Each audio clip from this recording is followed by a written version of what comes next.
अस्सलाम वालेकुम नाज़रीन, मेरा नाम मोहसिन नज़ीर है और आप देख रहे हैं हमारा यूट्यूब चैनल। पिछले 12 घंटे में जो आम डेवलपमेंट्स हुई हैं उस हवाले से तफसील से बात करते हैं और आने वाले चंद घंटों के अंदर जो आम डेवलपमेंट्स होने जा रही हैं उस हवाले से भी तफसील से बात करते हैं। नाज़रीन, 24 घंटे हो गए डोनाल्ड ट्रंप ने हलफ उठा लिया है और उसके बाद क्या नया पाकिस्तान बनने जा रहा है, इस हवाले से भी बात करते हैं। और इसके साथ साथ जनाब सुप्रीम कोर्ट के हवाले से बड़ी इंटरेस्टिंग खबरें आई और एक नया बहरान जो है वो जन्म लेने जा रहा है। हम ये एक्सपेक्ट कर रहे थे कि जनाब सियासत में कुछ करवट होगी और सियासत में कुछ तब्दीलियाँ आएंगी, लेकिन सुप्रीम कोर्ट की जानिब से जो है वो कुछ चिंगारियाँ आई हैं और वो चिंगारियाँ जो है कोई अच्छी नहीं है। तो इस हवाले से भी जो है वो तफसील से बात करते हैं। लेकिन सबसे पहले जनाब आगाज़ कर लेते हैं। 24 घंटे हो गए डोनाल्ड ट्रंप साहब ने हलफ उठा लिया और उसके बाद कल जो नाम आए थे सामने वज़ीर दाखिला मोहसिन नकवी साहब का जा रहा था कि वो भी शिरकत करेंगे। तो जो विजुअल्स हमने देखे या जो ज़ाहिर बात है विजुअल्स हमारे सामने आए उसके अंदर जो है वो मोहसिन नकवी साहब ने शिरकत नहीं की थी, लेकिन बाद में जनाब जो है वो कुछ विजुअल्स और कुछ पिक्चर्स जो है वो सामने आई और पता ये चला कि जनाब उन्होंने जो है वो 2 फंक्शंस अटेंड किए हैं। ही वॉज देयर और उन्होंने जो है वो 2 फंक्शंस अटेंड किए, जिसमें से एक था जो मेन फंक्शन था इनॉग्रेशन का, वहाँ पर भी वो फंक्शन भी उन्होंने अटेंड किया। और उसके बाद जो है जो डिनर का एहतमाम किया गया था उसके अंदर भी जो है वो वहाँ पर भी उन्होंने शिरकत की थी और फॉरेन डिग्निटीज़ से उन्होंने मुलाकात भी की और इसकी पिक्चर्स भी जो है रिलीज़ की गई हैं बाद में। और बाद में उन्होंने जो है वो वहाँ पर ख़िताब भी किया था। तो जिसे कहते हैं ना हाज़िरी लग गई है, उनकी प्रेजेंस उनकी वहाँ पर मौजूद थी। तो एक डेवलपमेंट ये हुई है। और दूसरा, पिछले व्लॉग में मैं थोड़ी सी बात करना भूल गया था, वो ये था कि जनाब हमने कल देखा जिस तरह से जो है वो डोनाल्ड ट्रंप साहब की तकरीब के अंदर जो है वो मार्क ज़ुकरबर्ग जो कि मेटा के मालिक हैं वो मौजूद थे, एलॉन मस्क वहाँ पर मौजूद थे और टेक के हवाले से और दीगर जितने बड़े नाम थे वो भी वहाँ पर मौजूद थे। आप अगर बात करें अमेज़ॉन के जेफ बेजोस वो भी वहाँ पर मौजूद थे। तो और भी बड़े बड़े नाम जो है वो वहाँ पर मौजूद थे और उनको जो है वो फ्रंट रो के अंदर रखा गया था और फ्रंट रो के अंदर जो है वो लोग सारे बैठे हुए थे। बल्कि इसके हवाले से जो है वो जयशंकर ने ट्वीट भी किया था। तो मैं सिर्फ ये एक चीज़ नोटिस कर रहा था कि डोनाल्ड ट्रंप साहब के हवाले से अगर देखा जाए तो वो कितनी इंपॉर्टेंस दे रहे हैं आईटी को, और इसी को अगर कंपेयर किया जाए पाकिस्तान के साथ तो पाकिस्तान के अंदर फेसबुक का दफ्तर भी नहीं है। और उसके बाद अगर ट्विटर के हवाले से किया जाए बात तो ट्विटर का भी दफ्तर नहीं, और ट्विटर तो वैसे ही पाकिस्तान के अंदर बैन किया हुआ है। और टिकटॉक ले लें, टिकटॉक भी माजी में बैन रहा है, अब दोबारा उससे ज़ाहिर बात है दोबारा ओपन हो गया है और यूट्यूब के भी मसले चलते रहे हैं। तो ये हमारे आईटी का हाल है। और यहाँ पर जो है वो फेसबुक का दफ्तर या कोई भी एक बड़ी टेक कंपनी की अगर बात की जाए तो ये पाकिस्तान के अंदर जो है वो उसका दफ्तर मौजूद नहीं, और ऊपर से जो इंटरनेट है उसके ऊपर आए दिन जो है वो फायरवॉल लगाया गया होता है। तो ये बेसिकली मैं एक कंपैरिजन कर रहा था कि वहाँ पर जो है वो कितना टेक को इंपॉर्टेंस दी जा रही है और यहाँ पर अगर आप टेक की इंपॉर्टेंस देखें, और यही वजह हम लोग तरक्की नहीं कर पा रहे। जब तक हम इंपॉर्टेंस नहीं देंगे आईटी डिपार्टमेंट को या टेक की कंपनीज़ को, तब तक हम तरक्की भी नहीं कर सकते। इसके बाद जनाब और दूसरी चीज़ ये कि कल इंतकाल इक़्तिदार का हमने देखा कि कितने स्मूथ तरीके से जो है वो ये सब कुछ हुआ। इंतकाल इक़्तिदार बेसिकली हमने देखा और जमहूरियत देखी बेसिकली किस तरह से जो है वो कितने स्मूथ तरीके से और ख़ामोशी से जो है वो सब कुछ किया गया है। और दूसरा ये कि डोनाल्ड ट्रंप साहब, ज़ाहिर बात है वहाँ के लोगों को बहुत से लोग ऐसे होंगे जो तकरीब के अंदर होंगे जिनको डोनाल्ड ट्रंप साहब नहीं पसंद होंगे। मुख्तलिफ पार्टीज़ के लोग भी वहाँ पर मौजूद थे। बल्कि मैंने आपको बताया था जो बाइडन साहब पीछे बैठे हुए थे और उनके साथ कमला हैरिस बैठी हुई थी, हिलरी क्लिंटन वहाँ पर मौजूद थी जिनको उन्होंने हराया है और वो उन्हीं के खिलाफ बातें करें, लेकिन वो वहाँ पर जो है वो पीछे बैठे हुए खामोशी से कोई बोल नहीं रहे, कोई फॉर्म 47 का जो है वो वहाँ पर नारा नहीं लगाया जा रहा।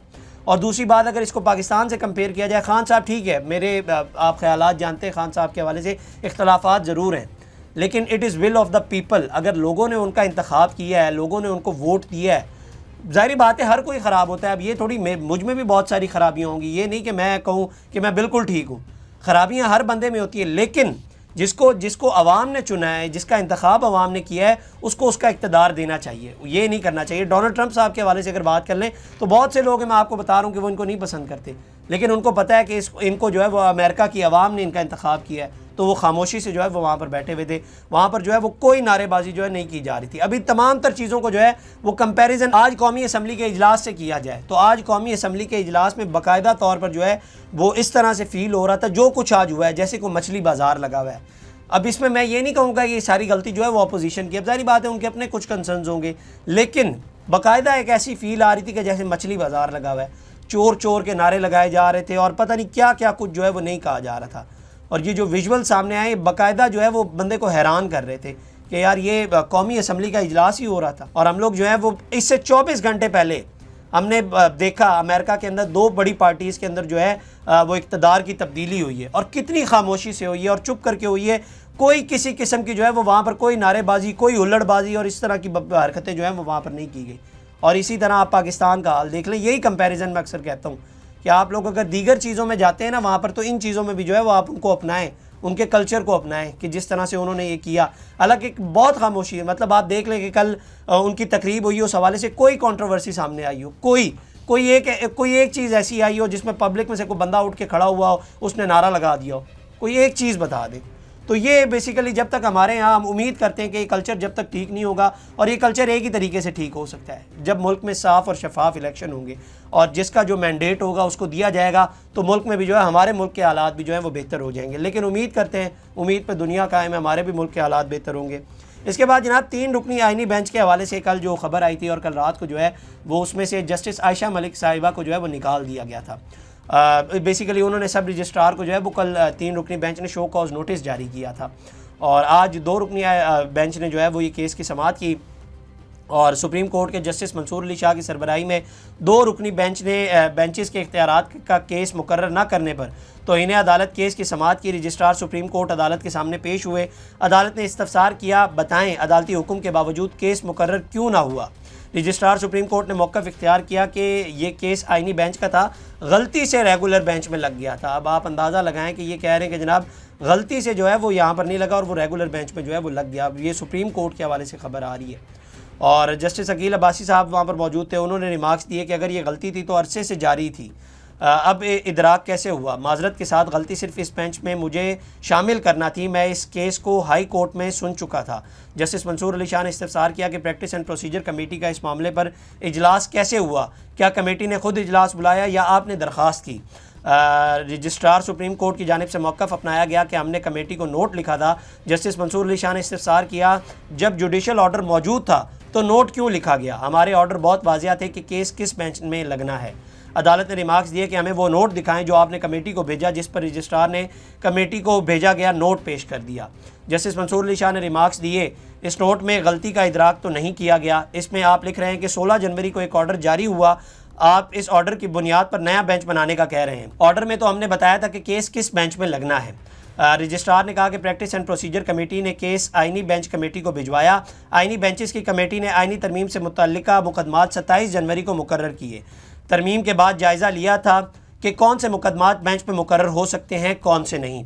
जस्टिस मंसूर अली शाह ने रिमार्क्स दिए कि ये केस शायद आपसे गलती से रह गया लेकिन बेंच में आ गया तो कमेटी का काम ख़त्म। कमेटी चलते हुए केसेस वापस ले तो अदलिया की आज़ादी तो ख़त्म हो गई। जहां महसूस हो फैसला हुकूमत के ख़िलाफ़ हो सकता है तो केस ही बेंच से वापस ले लिया जाता है। ये केस आपसे रह गया और हमारे सामने आ गया, आखिर अल्लाह ताला ने भी कोई मनसूबा डिज़ाइन किया होता है। इसके बाद जो है वो जस्टिस अकील अब्बासी साहब भी वहाँ पर मौजूद थे। उन्होंने फिर रिमार्क्स दिए। उन्होंने कहा कि हमारे केस सुनने से कम अज़ कम आइनी तरमीम का मुकदमा तो मुकर्रर हुआ, पहले तो शोर डाला हुआ था लेकिन तरमीम का मुकदमा मुकर्रर नहीं हो रहा था। टैक्स के केस में कौन सा आइनी तरमीम का जायज़ा लिया जाना था जो ये मुकदमा वापस ले लिया गया। जारी अहकामात का अदालती जायज़ा लेना ज़रूरी है। एक तरीका ये भी हो सकता है कि बेंचेस के इख्तियारात का मुकदमा फुल कोर्ट में मुकर्रर कर दिया जाए। जस्टिस मंसूर अली शाह ने इस्तफसार किया कि क्या कोई बेंच अदालती हुक्म के तहत नया बेंच तश्कील दे सकता है। बैरिस्टर सलाउद्दीन भी वहाँ पर मौजूद थे। उन्होंने जवाब दिया, अदालत माजी में इंतज़ामी प्रोसीजर पूरा करने के लिए चीफ जस्टिस या कमेटी को केसेस भिजवाती रही है। चीफ जस्टिस हो या कमेटी अदालती अहकामात की पाबंद ही होते हैं। अदालत ने इस्तफसार किया कि क्या आइनी बेंचेस इख्तियार का केस जुडिशल ऑर्डर से फुल कोर्ट को भेज सकते हैं। बैरिस्टर सलाउद्दीन ने जवाब दिया कि आर्टिकल 191A फुल कोर्ट के इख्तियारात महदूद नहीं करता। यह अदालत 26वीं आइनी तरमीम के तहत बेंचेस इख्तियारात का केस फुल कोर्ट को भेज सकती है। तो इसके बाद जो है वो कल तक के लिए समाअत को मुलतवी कर दिया गया। अच्छा, इसके ऊपर जो है आज़म नज़ीर तारड़ साहब ने भी जो है वो गुफ्तगू की और उन्होंने जो सेनेट के इजलास में कहा कि हुकूमत किसी इदारे के मामले में मुदाखलत नहीं करती, अदलिया भी एग्जेक्टिव के मामले में बराह रास्त मुदाखलत से गुरेज़ करे। अदलिया से दरख्वास्त है कि हमारे मामले में मुदाखलत ना करे, कानून साजी करना हमारा काम है, हमें करने दी जाए। तो ये जो है वो इससे अंदाज़ा हो रहा है कि मामला जो है वो किस हद तक चले गए हैं। इसके बाद जनाब एक और बड़ी आम डेवलपमेंट और वो ये हुई कि जनाब ये जो 3 रुकनी बेंच था इसने जो है वो जस्टिस मंसूर अली शाह, जस्टिस आयशा मलिक और जस्टिस अकील अब्बासी साहब थे और इन्होंने जो है वो बेंचेस के इख्तियारात का केस मुकर्रर ना होने के मामले पर जो है वो chief justice of Pakistan Yahya Afridi और आइनी बेंच के सरबराह जस्टिस अमीनुद्दीन को जो है वो ख़त लिखा था। अब ख़त में लिखा गया कि जनाब केस 13 जनवरी को justice Mansoor, justice Ayesha, justice Irfan Saadat के बेंच के सामने मुकर्रर थे। बेंचेस के इख्तियारात से मुतल्लिक सवाल बेंच के सामने उठाया गया जिस पर फैसला जारी हुआ। 16 जनवरी को बेंच दोबारा तश्कील दिया गया। ख़त के मुताबिक जस्टिस अकील अब्बासी ने बतौर chief justice Sindh high court फैसला जारी किया था और मुतल्लिका केसेस नहीं सुन पाए थे ऑफिस को हिदायत जारी की कि केस को बेंच के सामने 20 जनवरी दिन 1 बजे मुकर्रर किया जाए। हमें आगाह किया गया कि केस मुकर्रर नहीं किए गए। हमें बताया गया कि 17 जनवरी को मामला प्रैक्टिस एंड प्रोसीजर कमेटी के सामने ले जाया गया। जस्टिस मंसूर अली शाह ने बताया कि जुडिशल ऑर्डर पास कर दिया है, कमेटी में शिरकत की ज़रूरत नहीं। ताहम हैरानी हुई कि जुडिशल ऑर्डर के बावजूद केस को 20 जनवरी को मुतल्लिका बेंच के सामने मुकर्रर नहीं किया गया। ख़त में कहा गया कि अदालती हुक्म की अदम तामील अदालत की तौहीन है, अदलिया पर आवाम के एतमाद को ख़त्म करती है। 16 जनवरी के जारी करदा हुक्म की तामील की जाए और दफ्तर को केस को निपटाने की हिदायत की जाए। तो ये जो है वो ख़त लिखा गया है।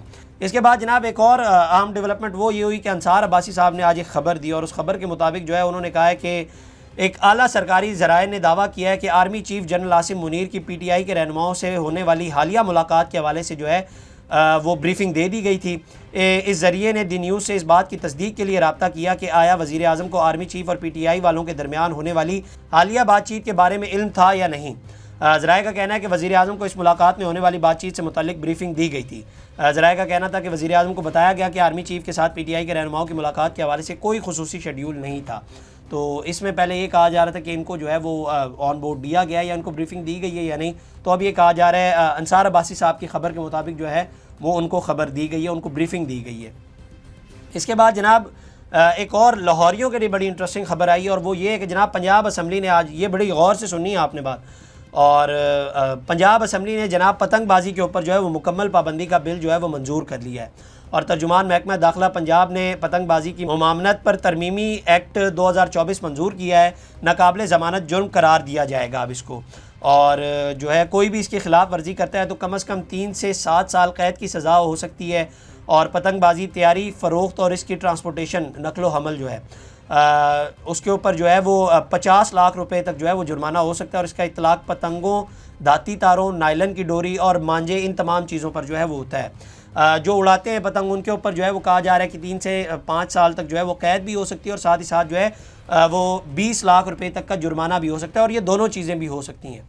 और बच्चे अगर ये काम करते तो उनके हवाले से कहा जा रहा है कि उनको 50,000 रुपया या 1 लाख रुपये तक जो है वो जुर्माना अदा करना होगा। अब ज़ाहिर बात है उनके वालिदैन को ये पे करना पड़ेगा। तो जनाब अब होशियार हो जाना है। ज़ाहिर बात है अब ये मौसम भी ऐसा है, हवाएँ भी चल रही हैं और आगे बसंत भी अमूमन फरवरी में होती है, तो इस बार जो है वो पाबंदी लगा दी गई है। इसके बाद जनाब वज़ीर आला खैबर पख्तूनख्वा अली अमीन गंडापुर के हवाले से वो शराब बरामदगी केस की आज समाअत हुई। वही शहद की बोतल, मुकामी अदालत ने असला और शराब बरामदगी केस में अली अमीन गंडापुर के वारंट गिरफ्तारी बरकरार रखे हैं। इस्लामाबाद के डिस्ट्रिक्ट एंड सेशन अदालत के जज मुबशिर हसन चिश्ती ने अली अमीन गंडापुर के खिलाफ गैर कानूनी असला और शराब बरामदगी केस की समाअत की। केस की समाअत में अदालत ने वारंट गिरफ्तारी की तामील न होने पर बरहमी का इज़हार करते हुए वकील से कहा कि हर तारीख पर आप इस्तिस्ना की दरख्वास्त देते हैं, मुलजिम को पेश नहीं करते। सेशन जज ने कहा कि आप इस्तिस्ना की दरखास्तें देकर सिर्फ अदालत का कीमती वक्त ज़ाया करते हैं। अली अमीन गंडापुर मुतअद्दिद वारंट जारी हुए, तामीली रिपोर्ट जमा नहीं कराई जा रही। इस पर वकील सफ़ाई ने कहा कि आप बरियत की दरख्वास्त पहले फ़ैसला करें, इससे मुतल्लिक अदालती हुक्म मौजूद है। बाद अज़ा अदालत ने अली अमीन गंडापुर की हाज़िरी से इस्तिस्ना की दरख्वास्त मुस्तरद करते हुए उनके वारंट गिरफ्तारी बरकरार रखे और उन्हें 29 जनवरी तक अदालत में पेश करने का हुक्म दिया गया। अब अली अमीन गंडापुर साहब के हवाले से मुख्तलिफ वो मीटिंग्स में भी जाते हैं और मिलने के लिए भी लोगों से जाते हैं, लेकिन ज़हन में रखिएगा कि उनके खिलाफ जो है वो नाकाबिले ज़मानत वारंट जारी हुए में और इनको जो है वो गिरफ़्तार नहीं किया जा रहा। और ये मैं पहले भी बता चुका हूँ कि सिस्टम नहीं चाह रहा हमारा कि उनको जो है वो गिरफ़्तार किया जाए। जिस दिन सिस्टम चाह लेगा, जिस दिन सिस्टम की चाहत होगी, उस दिन जो है वो उन्हें गिरफ़्तार भी कर लिया जाएगा। यही एग्जाम्पल आप नवाज़ शरीफ की तरफ से ले लें। नवाज़ शरीफ साहब जब पाकिस्तान वापस आए थे तो बायोमेट्रिक वाले जनाब एयरपोर्ट तक चले गए थे कि सर यहाँ पे आपने यहाँ पे अंगूठा लगाना है, यहाँ पे। तो सिस्टम जब चाहे तो सब कुछ हो जाता है और वो वहीं पे बैठे बैठे जो है वो सारे केसेस में बरी हो गए थे। तो यही हाल यहाँ पे भी है। सिस्टम जब चाहेगा तो इनको गिरफ़्तार कर लिया जाएगा। इसकी एक बहुत बड़ी एग्जाम्पल है मलिक रियाज साहब, पावरफुल बंदे हैं, उनका पैसा उनकी ढाल बना हुआ है और उनको कोई नहीं पकड़ सकता। और वहीं अगर एक गरीब के लिए जो सिस्टम देखा जाए उसके लिए जो है वो ये सब कुछ हो, उसके पास ये पावर्स नहीं होती और उसको उसके ख़िलाफ़ अगर ऐसे वारंट जारी हो तो उसको तो सबसे पहले गिरफ़्तार किया जाएगा। एक दिन, बल्कि मैं बहुत ज़्यादा कह रहा हूँ, 1 घंटे में उसको गिरफ़्तार कर लिया जाएगा। और ये फ़र्क है, जिसके पास पावर है, जिसके पास पैसा है, जिसके पास पॉलिटिकल बैकग्राउंड है, जिसके कनेक्शंस अच्छे हैं, वो बच जाता है, वो बरी हो जाता है, उसके लिए कोई कानून नहीं है। लेकिन जो गरीब है, जिसके पास पैसा नहीं है, जिसके पास पावर नहीं है, उसके पास ये सब कुछ इख्तियारात भी नहीं होते और उसे जो है वो फिर पकड़ भी लिया जाता है और सज़ाएँ भी सारी जो हैं वो उन्हीं के लिए ही बनाई जाती हैं। मैं एग्जाम्पल आपको कोट कर चुका हूँ कि मलिक रियाज साहब इसकी बहुत बड़ी एग्जाम्पल है। उनका पैसा, उनकी पावर जो है वो उनकी ढाल बनी हुई है।